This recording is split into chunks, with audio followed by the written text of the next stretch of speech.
કાશીના રાજા અનુપસિંહ હતા. પછી એમના ધર્મપત્ની હતા ને, એ કાશીના રાજાના લગ્ન ઈડર થયેલા.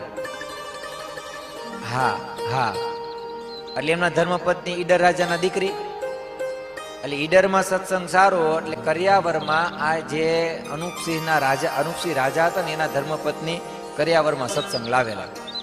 આપણે નહીં કહેતા અમારે કરિયાવરનો સત્સંગ આવ્યો છે, એટલે કરિયાવરમાં સત્સંગ લાવેલા.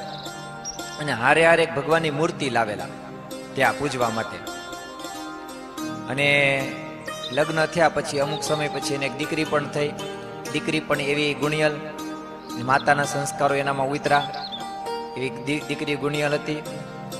અને એક દિવસ બરોબર રાજા અનુપસિંહજી જંગલમાં શિકાર કરવા માટે ગયા. અને શિકાર કરતા કરતા કરતા કરતા દૂર સુધી નીકળી ગયા. હા, અને એમાં બરોબર એક સિંહ મળ્યો. સિંહે ગર્જના કરીને ઉપાડીને એક તરાપ મારવા જાય ત્યાં જ એ રાજાની સાથે બંદૂકધારી બધા માણસો, સિપાહીઓ, અંગરક્ષકો બધા હતા. એવો ચપળ એક અંગરક્ષક હતો, એને એક બંદૂકના ભડાકે એ સિંહને ઉડાડી દીધો. રાજામાં ખુશ થઈ ગયા, રાજા બચી ગયા. હા, એટલે પછી બધા એ મંત્રીઓ અને રાજા અને સિપાહીઓ, અંગરક્ષક ને બધા રાજ દરબારમાં આવ્યા. બીજા દિવસની સવાર પડી, કચેરી પાછી ભરાણી.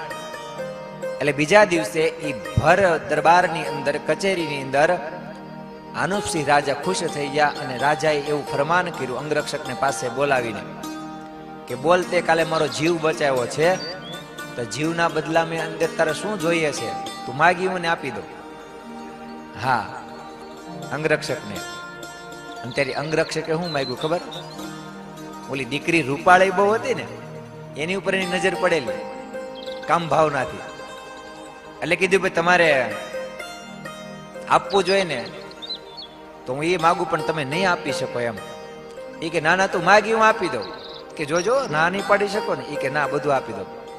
અને ત્યારે આમ રાજા પાસે આને અંગરક્ષકે કીધું કે તમારે આપવું જોઈએ ને તો તમારી દીકરીનો હાથ મારા હાથમાં આપો, એના લગ્ન મારી સાથે કરો. હા, રાજાને તો ઘડીક વાર આમ થઈ ગયું, જમીન ખસી ગઈ નીચેથી, ધરતી સરકી ગઈ કે હું માગે છે એક અંગરક્ષક અને મારી કુંવરીનો હાથમાં હાથ માગે છે. પણ વચનબદ્ધ રાજા હતા, બોલ્યા પછી ફરાય નહીં. એટલે રાજા ને રાણી ઈ અહીંયા બેઠા હતા, રાણી પણ એના બેઠા હતા. અને એ વખતે રાજકુંવરી દરબારની અંદર હાજર હતા, આખો પરિવાર બેઠો હતો. એટલે રાજા આમ તેમ જોવા મળ્યા. એટલે કુંવરીએ કીધું કે તમે કઈ ચિંતા કરો માં, પિતાજી તમે તમારું વચન પાળો, એ બધું થઈ રહેશે એમ. કુંવરીને પણ ભગવાન સ્વામિનારાયણની અંદર અનન્ય નિષ્ઠા, ભગવાનના નામની અંદર અત્યંત પ્રેમ એને. એટલે એ કુંવરીએ સમય સાચવી અને અંગરક્ષકને ભર દરબારની અંદર સ્પષ્ટપણે કીધું કે ભલે મારા પિતાજીએ જે વચન આપ્યું છે ને એ પ્રમાણે હું તમારી સાથે લગ્ન કરવા માટે તૈયાર છું, પણ મારી એક શરત છે. એટલે અંગરક્ષકે કીધું કે બોલો શું શરત છે તમારી? અને ત્યારે કુંવરી એટલું જ કીધું કે તમારે એક ઓરડાની અંદર બેસી અને ભગવાનની મૂર્તિ સામે બેસી અને હાથમાં માળા લઈ અને 6 મહિના સુધી ભગવાનનો નામનો જપ કરવાનો છે. હા, 6 મહિના પૂરા થશે એટલે હું સામે ચાલીને તમારી પાસે આવીશ અને તમારી સાથે લગ્ન કરીશ. તમારે રૂમની બહાર નહીં નીકળવાનું, તમને ત્યાં ભોજન મળી જશે, જે કઈ વસ્તુ જોતી છે મળી જશે, બધી તમારી સગવડતા તમને ત્યાં પૂરી પાડવામાં આવશે. બસ તમારી એક ઓરડામાં બેસી ભગવાનની મૂર્તિ સામે ભગવાનનું નામ સ્મરણ કર્યા રાખવાનું. હવે આને તો લગ્ન કરવાતા કોઈ પણ ઉપાય કે મનમાં છું કે 6 મહિના તો આમને વીતી જશે, 6 મહિના વીતતા શું વાર લાગે? હા, એને તો કુંવરી દેખાતી હતી. એટલે એને કીધું હા પડી, કાંઈ વાંધો નહીં, મંજૂર છે. અને શરત મુજબ એને એક ઓરડી તૈયાર કરી દેવામાં આવી બગીચાની અંદર. એક ભગવાનની મૂર્તિ મૂકી દેવામાં આવી અને એક ગૌમુખી હાથમાં આપી દેવામાં આવી. અને ગૌમુખી હાથ નાખી અને અખંડ ભગવાનનું સ્મરણ જ કર્યા રાખવાનું. સ્વામિનારાયણ, સોમનારાયણ, સોમનારાયણ, સોમનારાયણ, સોમનારાયણ. જાણો. અને બધી જ વસ્તુ એને ખાવા પીવાની ત્યાં પૂરી પાડવામાં આવે. અને પછી જેમ જેમ એનું ભજન થતું ગયું ને, કરવત જેમ લાકડાને કાપે ને એમ એમ આનું જેમ ભજન વધતું ગયું ને એમ એમ એના અંતરની કામ વાસના ટળતી ગઈ. નગર કામ ક્રોધી ટાળવા કેટલા કઠણ છે. હા, માણસને ભમાવે છે કોણ? આ બધા દોષો જ ભમાવે છે, ભૂલ આવે છે બધા. તો જેમ જેમ ભજન સ્મરણ થતું ગયું, કરવત જેમ લાકડાને કાપે એમ નામ સ્મરણ રૂપી કરવત અને અંતરની મલિનતા કાપતી ગઈ. ધીરે ધીરે કરતા કરતા 1 મહિનો, 2 મહિનો, 3 મહિના, 4 મહિના જ્યાં પૂરા થવા આવ્યા ને ત્યારે નિર્મૂળ થઈ ગયું, વાસના રહી. સમજો, અજંપા જાપ ચાલુ થઈ ગયા.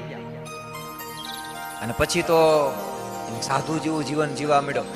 અને પછી તો જેમ જેમ નામ સ્મરણ વધ્યું એમ લોકોમાં આજુબાજુમાં રહેતા હોય એની ખ્યાતિ પણ વધે ને, તો ખબર પડી કે આ ઓરડીમાં બેસીને કોઈ ભજન કરે છે, કોઈ મહાત્મા છે, કોઈ બહાર નથી નીકળતા. જાણું, તેના દર્શન કરવા માટે બધા આવવા મળ્યા. નગરના માણસો આવે ને આજુબાજુના બધા માણસો આવે ને જેમ જેમ ખબર પડતી ગઈ એમ દર્શન કરવા માટે આવવા મળ્યા. અને એ રાજાને પણ સમાચાર મળ્યા કે તમારા રાજ્યની અંદર આજે ઓલા તમારો અંગરક્ષક બેઠો છે, એના દર્શન કરવા માટે બધા બહુ આવે છે. રાજાના મનમાં થયું કે લાઈને હું દર્શન કરવા જાઉં. રાજા પણ દર્શન કરવા માટે ગયા. રાજા જઈને જ્યાં ઉભા રહે ને જોવે ને તો રાજા પણ સ્તબ્ધ થઈ જાઓ. કટાર બેસી હાથ ગૌમુખીમાં હાથ નાખી અને અખંડ જપ ચાલુ થઈ ગયો. અજંપા જાપ ચાલુ થઈ ગયા. સ્વામિનારાયણ સ્વામી. રાજા કોણ આવે કોણ ગયું કોઈની કાંઈ ખબર નહીં. દુનિયા રે કાંઈ લેવા દેવા જ નહીં ને. હા, પોતે પોતાની મસ્તીમાં મસ્ત, પોતે પોતાના આનંદમાં મસ્ત, નિજાનંદમાં મસ્ત. આવું એને સ્મરણ ચાલુ થઈ ગયું. અને પછી આવી સ્થિતિ જોઈ રાજા ઘરે આવ્યા. સાંજે જમવા માટે બેઠા. કુંવરી આવી. કુંવરી પવન નાખતી હતી. પવન નાખતી હતી. રાજાએ વાત કરી કે બેટા, આજે હું પેલા અંગરક્ષક પાસે ગયો તો, હવે તો એ અંગરક્ષક નથી રહ્યો, તો એ તો પરમહંસ જેવો બની ગયો છે. કેવો? હા, સાધુ જેવો થઈ ગયો છે. અને હકીકતે છે એવું, ભગવાનનું નામ કેવું છે? હા, કંસ લેતો હંસ બને અને હંસ લેને તો પરમહંસ બને. એવું ભગવાનનું નામ. કે આજે નામ લેતા લેતા આજે પરમહંસ જેવો થઈ ગયો છે. અને ગંગા એ તટ ઉપર બેસી અને આવી રીતના ભગવાનનું નામ એ કુટીરમાં બેસીને નામ લે છે. અને ત્યારે કીધું કે ભાઈ તો મારે એના દર્શન કરવા માટે જવું છે, મારે એમને મળવા માટે જવું છે.